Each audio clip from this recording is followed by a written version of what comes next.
Hello, alo mấy mình là bà, thì nên mà rồi là phải chọn thêm mà, ở với xong tới chọn biết thế, thì khâu giờ nào cả chọn cũ, tao mà về phía bà đấy, cũ đó đi chọn ye, áo mà yêu ni bị bỏ nó, đi chọn á, kuna bia thà thà lù về tao cái rồi, em mới mua đam mê tất lại à bỏ nó, thì mà rồi giờ cái này tao mới solution, tao này là tốt lan shop bị rồi tao ya bà đấy. Tao nga ayan no mama be me to ro ta yare bo no le phati ayan thot de ba no di chance solution te ni ko khu nai ta le phat shin pe ta lo phyo ma le 1000 လောက်ထိထွက်တယ်ပေါ့နော်တော်တော်ကိုထွက်တာပါဒီရှန်ကဟိုမီစီလွာလဲကောင်းတယ်ပေါ့နော်ဒါပေမဲ့ယွာနာကရှန်တွေနဲ့ရှင်လို့ရှင်ဒီအဝေးဆုံးတရှန်ကတော်ကိုလက်ဖက်ချိန်ထွက်တာပါအရန်လဲဝေးတယ်ပေါ့နော်သွားရတာလဲဆိုင်ကယ်နဲ့ဆိုလို့ရှိရင်တော့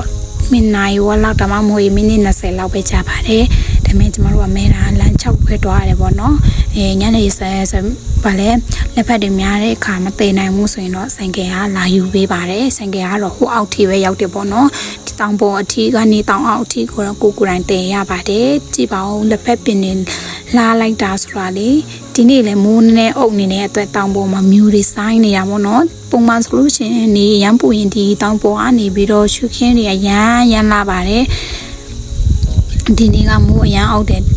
ပြတဲ့အတွက်ပေါ့နော်တိတ်ပြီးတော့ရှုခင်းမလာပါဘူးမောင်းနေတာပဲမိုးအုပ်တဲ့အတွက်ပေါ့နော်လက်ဖက်တွေအရန်နုနေပါတယ်ကဲရှုခင်းတွေလှလေးတွေရိုက်ပြချင်ပေမဲ့ဒီနေ့မိုးရမ်းအုပ်တဲ့အတွက်ရှုခင်းလှလေးတော့မရခဲ့ဘူးပေါ့နော်လက်ဖက်တွေမှာထွက်လိုက်တာဆိုတော့လေခူးမနိုင်တော့ဘူးချင်းလာကူခူးပေးစားပါအောင်လက်ဖက်ခူးရဲလို့ရှိလားမသိဘူးထွက်လိုက်တာဆိုတာပြောမနေနဲ့အဝေးဆုံးတချံကူမှအများဆုံးထွက်တယ်ရွာနီးနားကရှံကိုတော့ပြောင်းအောင်တော့ခူးနိုင်ပြီပေါ့နော်ဒီတချံကိုနောက်ဆုံးထားပြီးတော့တော့ခူးတာပါဒါမဲ့လေ तू ကအရင်ချံနေ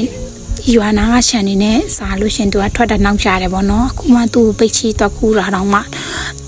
တော်ထွက်နေတာပါဒီသူ့အချိန်ရောက်ပြီပေါ့နော်ဟိုးဘက်မှာကျမတို့ရွာမှာအားကြောင့်တနိုင်ကျော်လောက်လမ်းလျှောက်လိုက်ရပါတယ်တော်တော်ဝေးတာပါအတောင်ကနေတောင်ပေါ်တက်လာတော့မိုးလုံးသေးတော့မယ်ဒါတော့မှပုံကရိုက်ရှင်သေးတယ်ချင်းတို့ရှုခင်းပြစင်တာပါလို့ကျမရဲ့ဗီဒီယိုလေးကိုဆုံးထိကြည့်ပြီးတဲ့အတွက်ကျေးဇူးတင်ပါတယ်ဒါဟိုဘက်ရွာဒီဘက်ရွာပေါ့နော်တောင်ပေါ်မှာဖျားစီသည်တွေရောပဲလက်ဖက်စံတဲ့မှာဒငင်းတီးပင်တော့ပေါ်တယ်ဒီနေ့တော်တော်ဒငင်းတီးတယ်ပေါ့နော်ဒငင်းတီးပင်တော့မရိုက်လိုက်ပြရလိုက်ရဘူးနေပန်ကြလို့ရှင်အချင်းအားတဲ့ခါကြလို့ရှင်ဒငင်းတီးရိုက်ပြပေးမှာပေါ့နော်ခုဒငင်းတီးကကျတော့ပပလေးပဲရှိပါသေးတယ်